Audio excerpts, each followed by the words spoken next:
This is the 21st season of Bass Talk Live. BTL is presented by Bass Cat Boats, Strike King Lures, AFTCO, Pro Guide Batteries, Spro, Gamakatsu, The Bass Tank, Denali Rods, Beatdown Outdoors, and Sunline. BTL coming at you.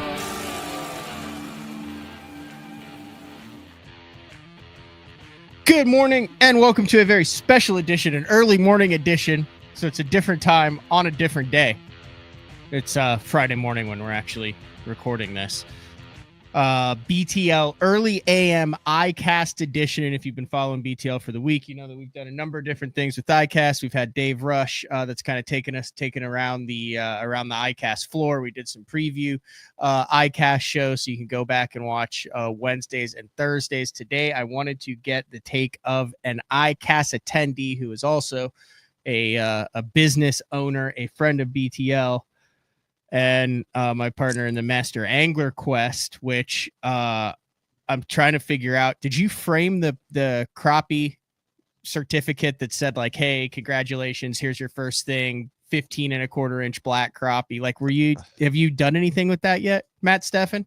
Yes, I have, Matt Pangrack. In my basement bait shop in my tackle room, I've got a pegboard where I put all my special little trinkets that I've accumulated through the years. So I've got the actual certificate as well as the badge. I guess I don't know if it's a badge or a flag or the little patch. Okay. And so I've got that up to waiting to figure out what to do specifically with the patch. But I love that Master Angler Challenge. I'm looking forward to pursuing more patches, and it was a great time. Are we going to frame it? Like, I know you said you have the trinkets, or are we going to get like matching jean jacket vests? Patches, and then we have to wear that during our next. I still think what I would like to do is get an old school fishing vest to put on, but I think I'm also going to, like, on my jerseys, I want to get basically get an imprinted badge on my sleeve. So when you show up to the ramp, everyone knows, how many master anglers? Yeah, that guy's a 3-time master angler. Like, that's intimidation at its finest. And, at the tournament level, anything we can do to get an advantage over the competition is a must. So I personally think that might be going on my jersey in the future. I like it. You are at the Orlando Convention Center. You're standing, you are upstairs by S330D. It appears as though that's what the room it says. Yes. At Icast, you've had a couple days to look around. Did you bring the family with you, or was this a solo adventure? No. Well, Sarah comes down. The last couple of years, Sarah, my wife, has come down.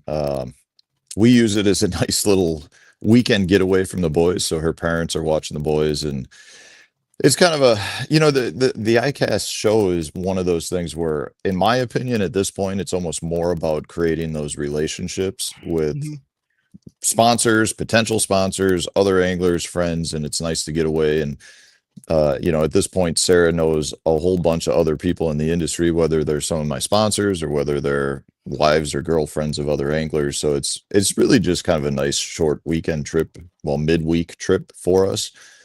So we're staying tonight, and we'll take off early in the morning.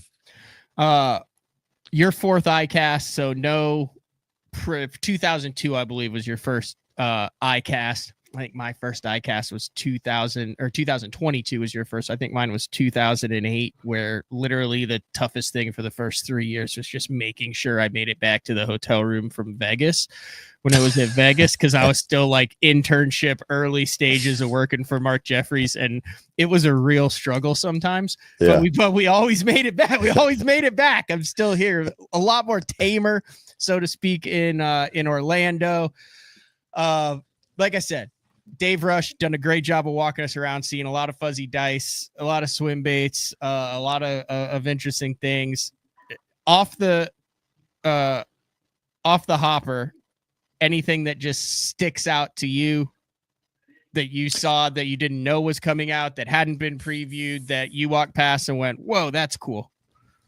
Yeah, man, I feel like most of everything that's released now is kind of you see beforehand, whether it's on social media. So I can't say there was anything that really jumped out at me in terms of like fishing tackle. I will say, Lowrance is upgrading the Ghost to the Ghost X, and I've been using the Ghost since it was released, so I'm excited to have that. Power Pole and TH Marine joined up to kind of do some stuff with the Atlas jack plate, and so there's it's more mechanical type stuff that I think will be improvements to the current gear that we've got on Mhm. our boats.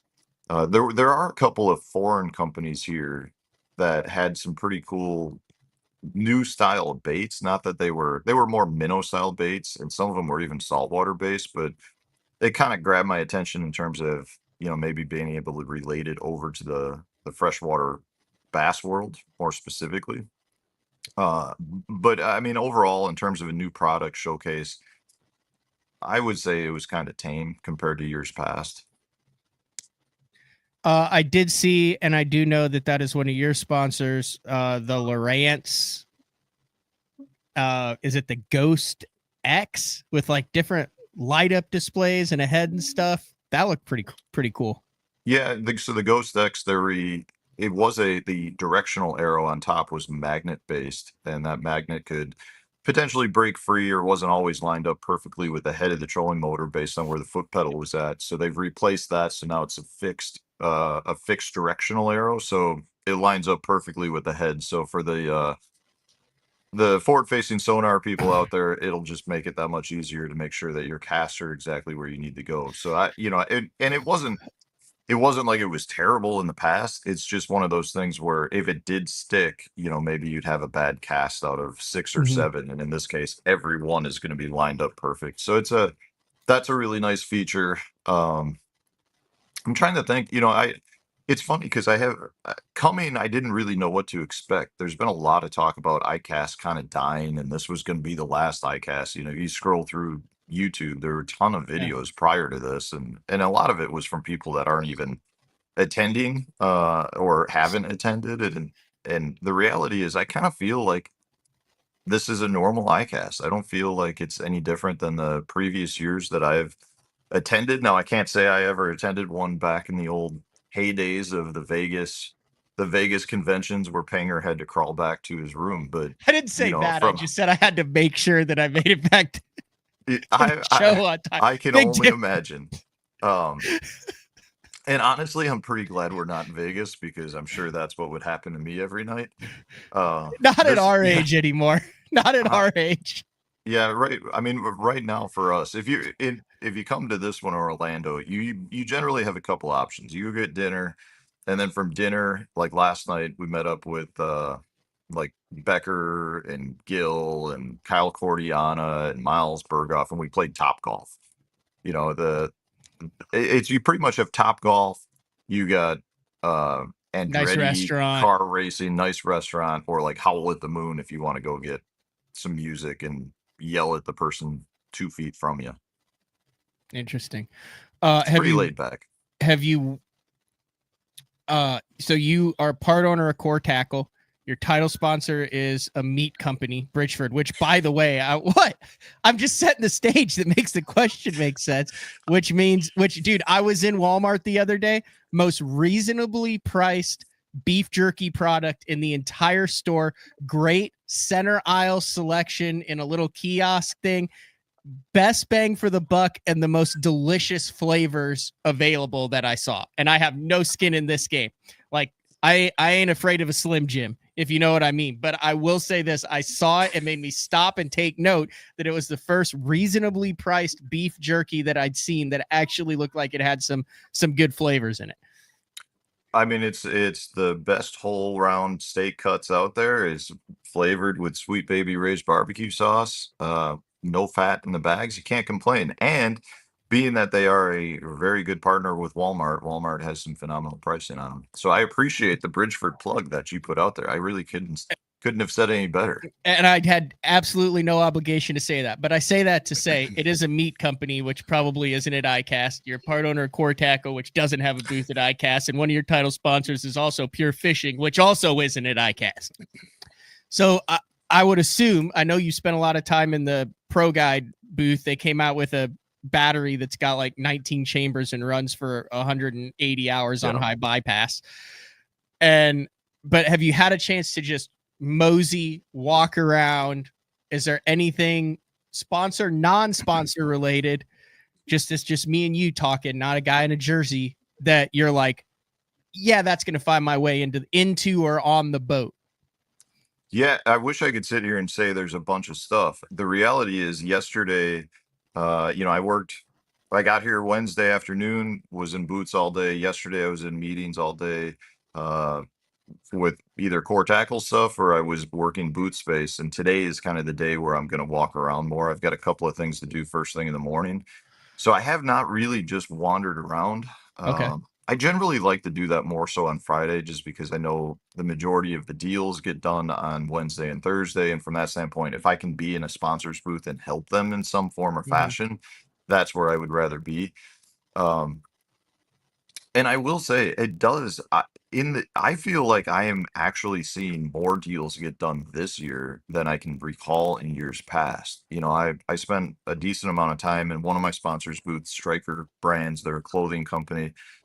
They won 3 best of shows, and they probably had 6 or 7 people in their booth. I could not actually talk to anyone for more than 30 seconds because they were all busy with retailers who were coming by and doing orders and getting information. And then in years past, I just don't feel like I've seen that. Pro Guide was the same way. Pro Guide had a constant flow of people. They've got the new Alpha line that's coming out with all the features that you mentioned. Or kind of referenced over, but I mean, it is impressive. Though, going back to one thing that I did see, and I know this is sponsor related, but I thought it was interesting. Pro Guide's done such a good job coming out with new batteries, 36-volt batteries. So now all these boats, when we used to run 5 lead acid batteries in the back of our boats and have 300 extra pounds, well, we've condensed that down so much that Pro Guide actually came out, and maybe you've seen this or not, but they've got weighted battery trays to actually the lead put. bats. Yeah, I mean, these battery trays, you go to pick it up and I don't know what they weigh, 60, 70 pounds. Like, I need them. It's unbelievable, but we're actually creating now weighted battery trays to put some of that weight back in the boats, because with all the stuff we're putting on the front of our boats, all the different transducers, and now we've got tons of 20-inch screens and trolling motor updates and all that. It's like we actually are having trouble getting the front of the boats up and out of the water. So we're looking at adding more weight in the back because the technology for the batteries had advanced so much. So that was just interesting to me, because I was in the Pro Guide booth. I was like, oh, a battery tray. And I went to grab it, and I actually thought they had it screwed into the table because it's that heavy. And then I was like, oh my God, there's a big, what I assume is lead in the bottom of it. Yeah. But to go back to your question, I don't know. I have not seen anything where I'm like, I absolutely need that. I've seen some cool features that are just kind of fishing based, like some of the different kayak contraptions, and there's some 4-wheeler like things that float that are like, I guess they're ATVs, but I mean, they can go in the water and they can do whatever. So I mean, there's some cool toys that I've seen, but I really, from what I've seen so far, the new products are kind of toned down. You're a co-owner of Core Tackle along with Johnny. I can't open up any social media app without seeing well-placed strategic Core Tackle promotions. You guys have blown up across the country. You're in big box retailers. You're in mom and pop stores. Core Tackle did not have a booth this year. Do you see more and more value in taking advantage of the social media and the 24/7 365 availability than having a booth at Icast? Do you think that that's kind of more and more why it's going, or is that kind of why you decided not to have a booth at Icast this year? And were you still able to do stuff in a core? I mean, are there still things you can do with Core Tackle without having that physical space where people can get their hands on the shimmy rigs and things? Yeah, well, I'm in a fortunate position because I've got a bunch of other companies that I'm sponsored by that can get me in the show, and kind of once you're in the show, you can talk to whatever you can do whatever you need to sit do. in the corner dozen hot dogs if you want to. Now, having said that, there were a lot of different things you just mentioned that we could address, but I definitely, I had several conversations with companies yesterday that, uh, and went to dinner with an individual for another company that's been in the business for longer than I've been fishing. And to be able to pepper him with a bunch of questions was really interesting. And one of the questions I asked was exactly what you said. Do you think it would be worth Core Tackle getting a booth here next year?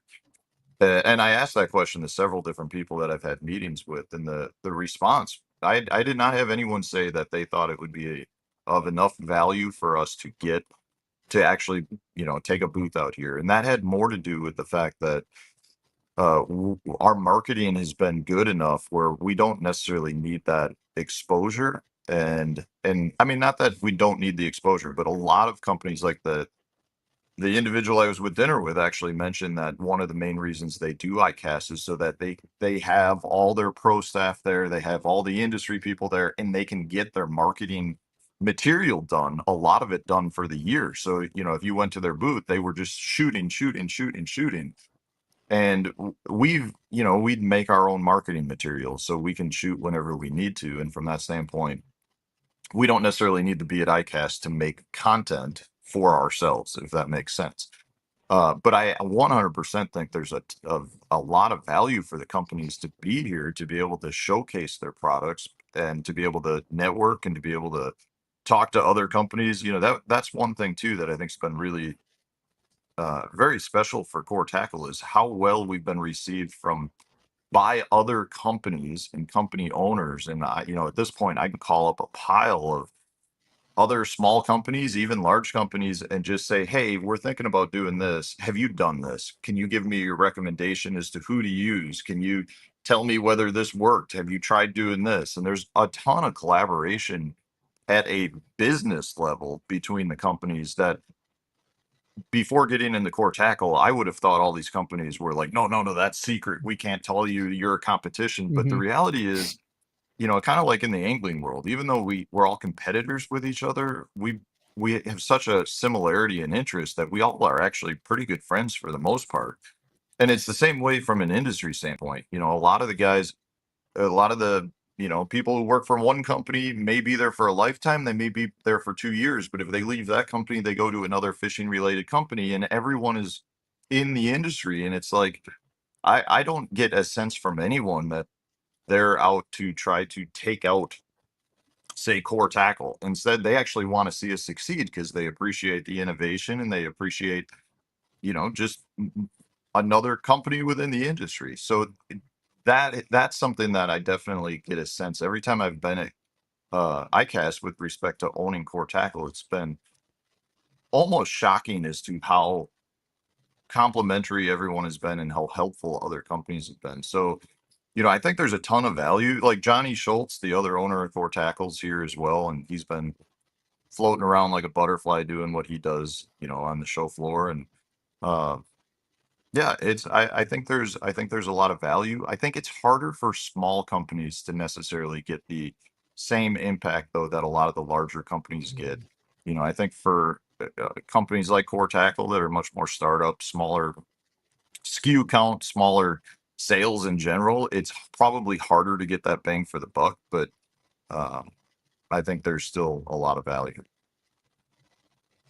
It's interesting. There is like a small company. I feel like a trend, like with what Strike King is doing with Tate. They partner with the Yeah. Tater Hog, and you've got the Chad Shad with what Spro did, and then you look at what Pradco has done with Great Lakes Finesse, where you take it and you kind of let someone with that smaller company have the hands on. It almost seems like as much of these what is it, OEMs, much of the giant conglomerates and stuff, like there's almost like, I wouldn't say a pushback, but an understanding of, hey, there's value in personal attachment and small business value, core value, so to speak, in these smaller businesses. And there's some of the bigger companies that are kind of understanding that and letting those companies kind of operate within their bigger framework.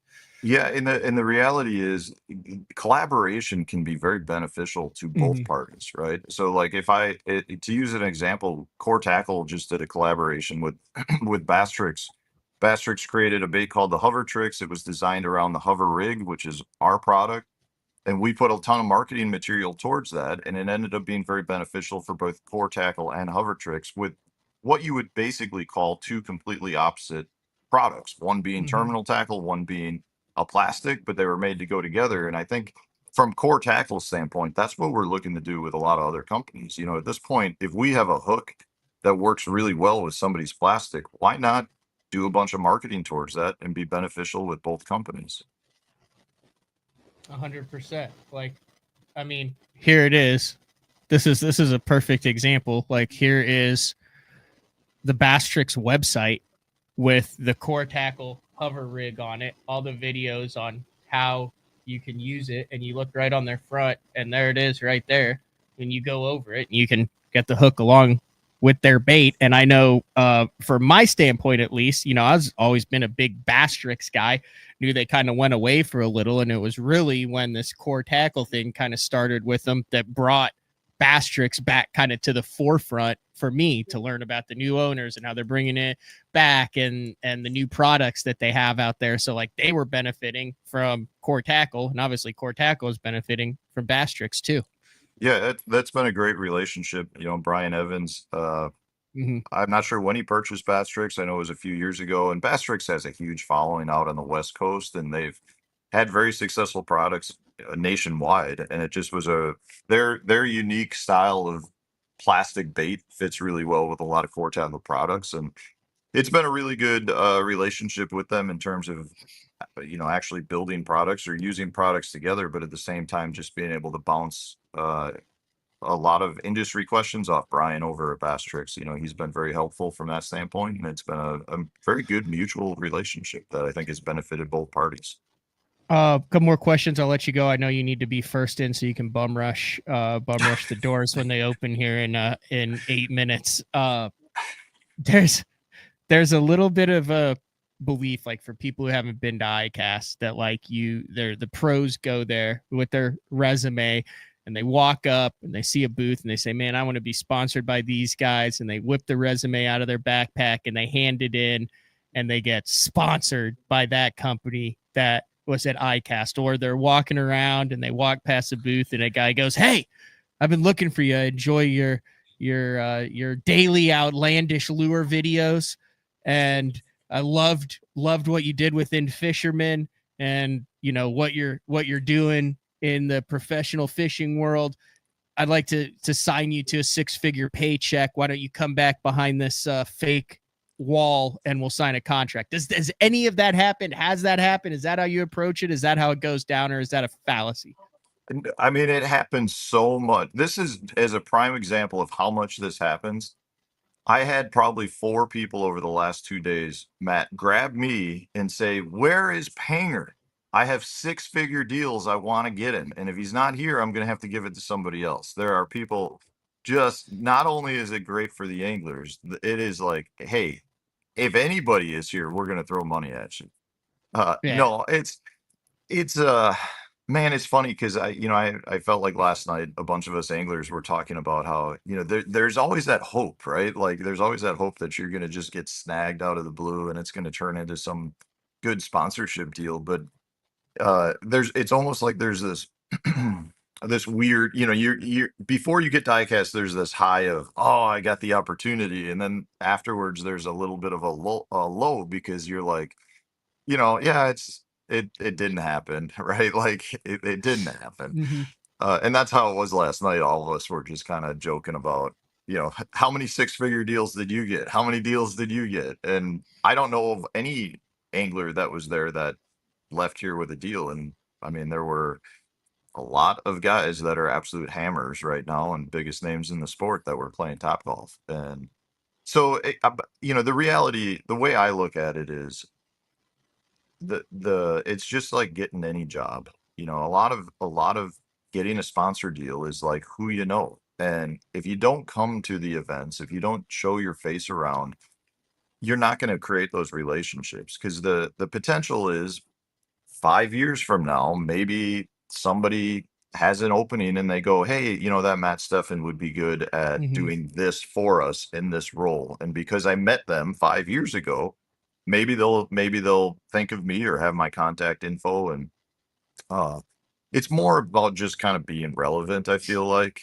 and showing your face and showing that you're putting the effort in, because we don't technically have to be here. In fact, I Hmm. would say there's less anglers here.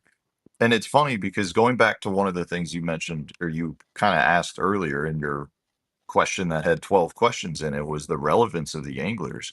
And that is one thing that I had multiple questions or statements or comments on from other business owners of, hey, I've got this big pro staff.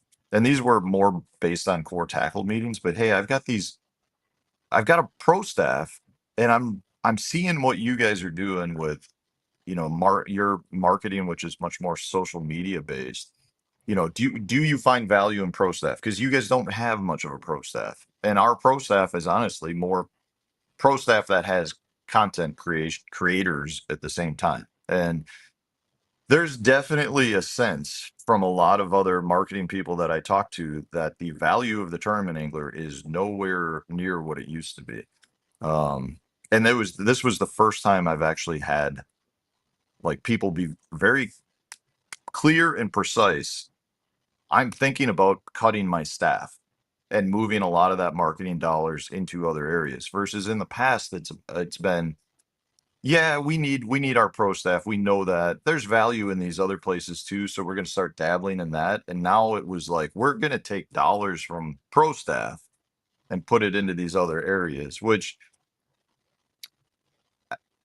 as a marketer with core tackle, it kind of is a reassuring thing that we're doing the right thing. But as a tournament angler, it's scary as crap to hear that.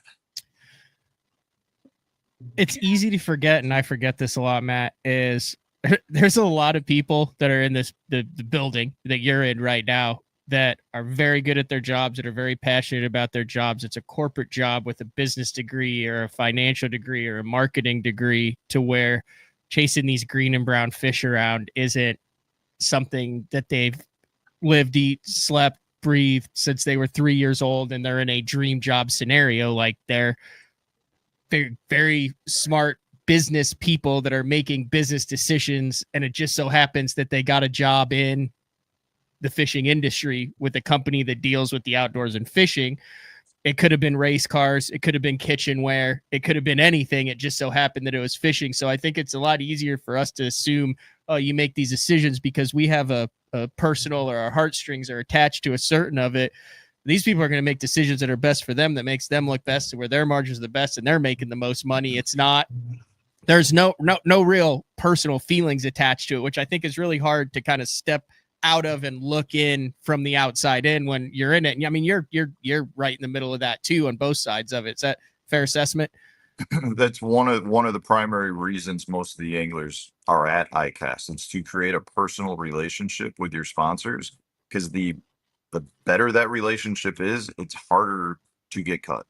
I mean, Yeah. that's to put it bluntly, that's what it is, right? It's hard to kick your friend off your team if it's your best friend. And from that standpoint, that is part of the deal. If you don't do events like this, and let's say a new marketing person gets hired and they go down a list of 50 pro staff and they met 25 at ICAST and the other 25 they haven't met yet, it's probably going to be easier to chop somebody they haven't actually met and had a relationship with. And it's business. It's a cutthroat industry. And that's generally something, you see it not just in the fishing industry, but other Mm-hmm. businesses as well. If a marketing person gets replaced, generally speaking, that marketing person doesn't come in and say, hey, I'm going to keep doing what this person did, because if they got replaced, it probably Yeah. wasn't working. And everybody who comes in wants to put their footprint on whatever business that is. And if that means bringing in their people, they're going to do it, and they're going to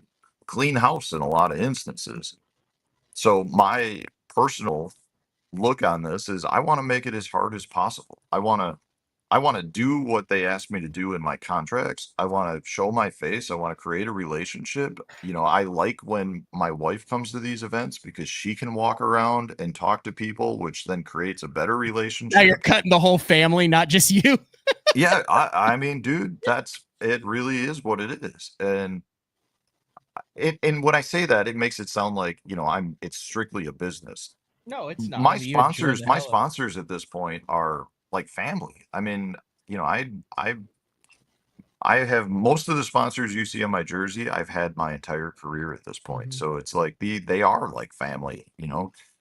But it is a business, and unfortunately, when times are a little tougher from an economic standpoint, which I think the industry is in. I will say one of the things coming here that I wanted to get a feel for was, hey, again, I feel like you watch some social media and you're like, the fishing industry is burning. And pretty much everyone I talk to is like, no, we're doing all right. Sales are No, it's decent. Like everything, 100% all right. nobody is like, oh my God, we're skyrocketing. But pretty much everyone I talk to is like, yeah, sales are about on par with where we've been. We might be a little down, we might be a little up, but we think we can pick that up here, or we think we're going to even out. Like there is definitely not this sense of the industry is dying. I mean, there's a lot of fishermen out there that are looking to spend money on products and all of that. So I that was one thing that I'm going to walk away with feeling a lot better with, because I really thought there was a potential I would come here and it was like, yeah, this is the last ICAST. Yep, the industry is not doing anything to try to advance or whatever. And I do think the industry is in a pretty decent place. I think the tournament world has still got some things to figure It's out. always had the things to figure out from the day Yeah. that it was created. You're trying to make 100 people. You know who benefits from the industry is dying and the leagues are burning? The people who are trying to get their fractions of a cent per view, the ambulance chasers who have to rely on that narrative in order to get people to click on their crap. That's the people who want to make you believe that. And then when you're on the inside and you look at it, yeah, there's always stuff you can improve on.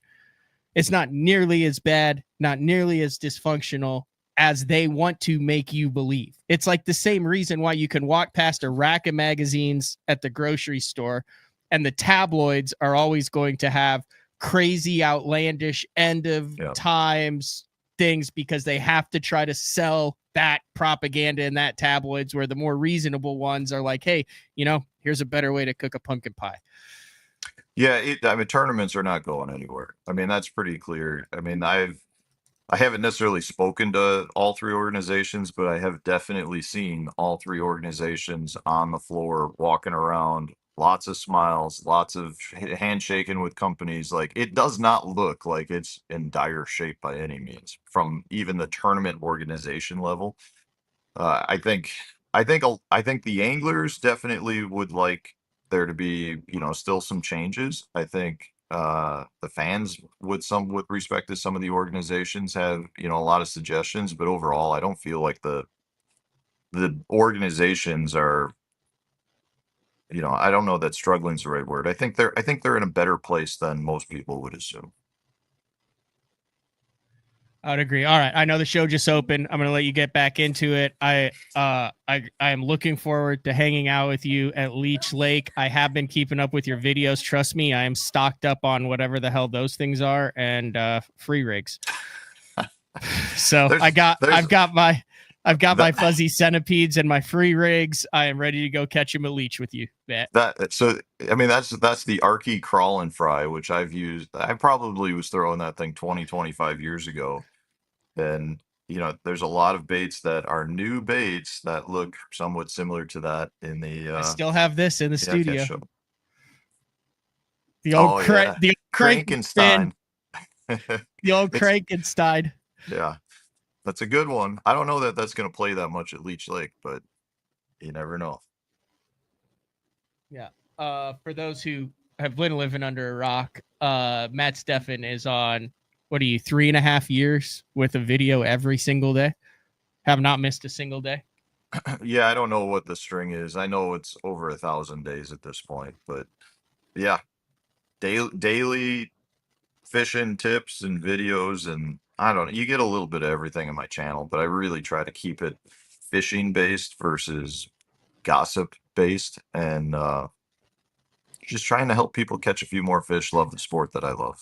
Is there one video over this 1,000-day streak where you're just like, that this video was an absolute banger. Like, it was my favorite tip. It was well received. It just keeps getting legs on it. Like, the best tip video that you've ever done. You know, some of the ones that I love the most are what I call my build to catch videos, where I build a rod for a technique and then go fish with it. They don't generally get a ton of views, but like one is called Target Topwaters. And so I built a topwater rod and then took it and did some shallow smallmouth fishing, got some pretty cool aerial photos. And it was one of my more in-depth, like actually like more well edited videos, Target Topwaters. But I just like my build to catch ones because I like tinkering with stuff, and we build a rod and then go fish with it. Not much more rewarding than that. On the other side, is there any video that you put out where you were like, yeah, I knew this was a stretch. I really wish I hadn't put that one out. This one just makes me look like an idiot.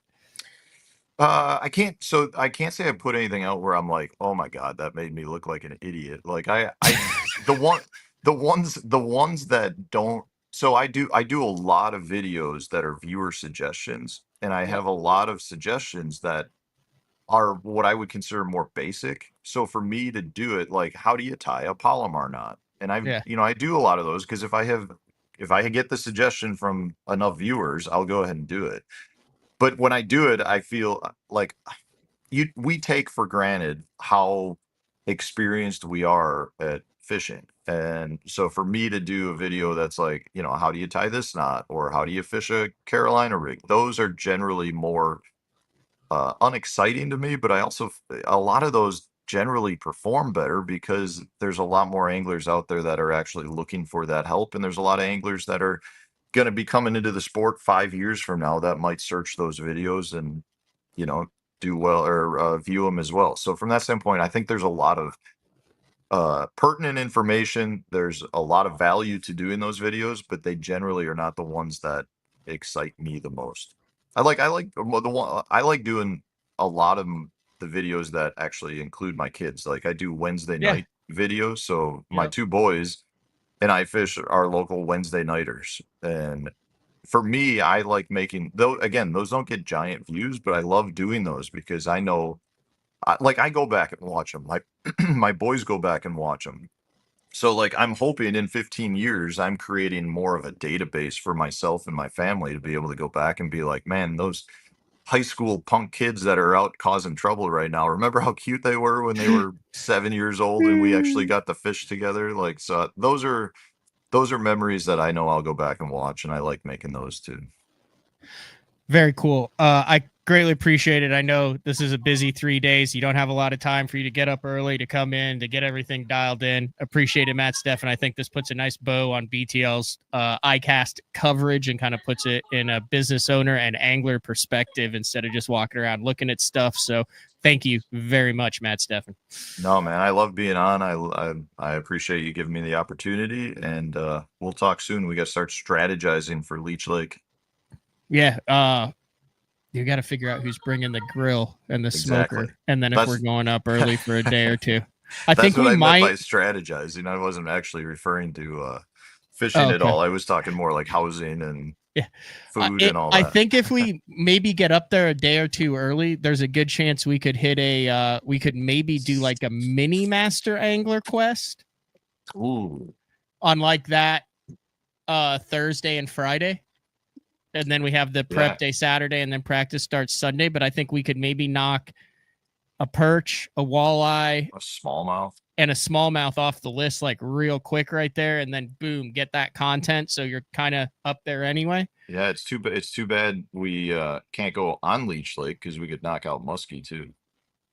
Yeah, I mean, there's a lot of other lakes in that. Well, area. I feel like maybe we could continue it into practice, and then on Leech, you'll catch a master angler walleye. Like you'll just be like, oh, there they are. And then you drop in front of one enough, one of them eats it. Like I had a couple 10-pounders last year. I was going to say, it's probably 30 inches, isn't it? Yeah. I mean, that's a big walleye. Dude, there's gargantuans in Leech. I know. The old gravel dogs. What do they call them? Gravel leech? Gravel something? I have no idea. I call them Walters. Yeah, I do too. I like that. Walters or walleyes. I've never met a walleye that I didn't like to eat. right, Matt. Have a good time at Icast. Have a safe travel home. Thanks for the time. Thanks, Matt. See ya. All right, there it is, the one and only Matt Stefan. Like I said, just a short little Friday edition to kind of put things into perspective on Icast. That's all we have for BTL. We will be back next Monday. Until then, everybody, stay tuned. This has been another edition of BTL Bass Talk Live. Later.